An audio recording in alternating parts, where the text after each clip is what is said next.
जब रावण ने सीता माता का अपहरण कर उन्हें लंका ले गया, तब श्री राम को उनकी पुनः प्राप्ति के लिए एक विशाल समुद्र पार करना था।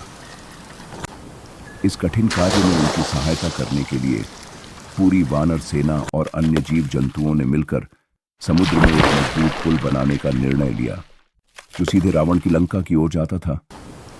श्री राम वानर सेना के समर्पण और मेहनत को देखकर अत्यंत भावुक हो उठे।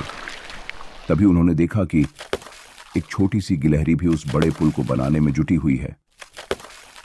वह छोटे छोटे पत्थर अपने मुंह में उठाकर बड़े पत्थरों के पास रख रही थी, लेकिन अचानक एक वानर ने उस गिलहरी का मजाक उड़ाते हुए कहा, इस छोटी सी गिलहरी को इन भारी पत्थरों से दूर रहना चाहिए, नहीं तो वह दब जाएगी। वानर की हंसी सुनकर बाकी के जानवरों और पक्षियों ने भी उस गिलहरी का मजाक उड़ाना शुरू कर दिया।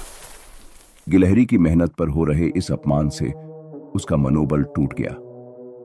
वह उदास होकर रोने लगी और श्री राम के पास पहुंची। उसने पूरे किस्से को बताया, कैसे वह छोटे छोटे पत्थर फेंककर पुल बनाने में लगी हुई थी। श्री राम ने सबको एकत्र किया और दिखाया कि कैसे गिलहरी द्वारा फेंके गए छोटे छोटे पत्थर बड़े पत्थरों को जोड़ रहे थे।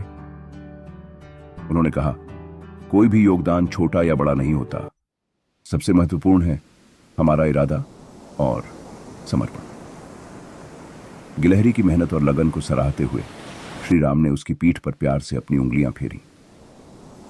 उनके स्पर्श ने गिलहरी की पीठ पर 3 सुंदर लकीरें खींच दी। माना जाता है कि इस घटना से पहले गिलहरियों की पीठ पर कोई भी लकीर नहीं होती थी। यह कहानी हमें सिखाती है कि चाहे हमारा योगदान कितना भी छोटा क्यों ना हो, उसकी महत्ता होती है। मेहनत, लगन और समर्पण से हम किसी भी कठिनाई को पार कर सकते हैं।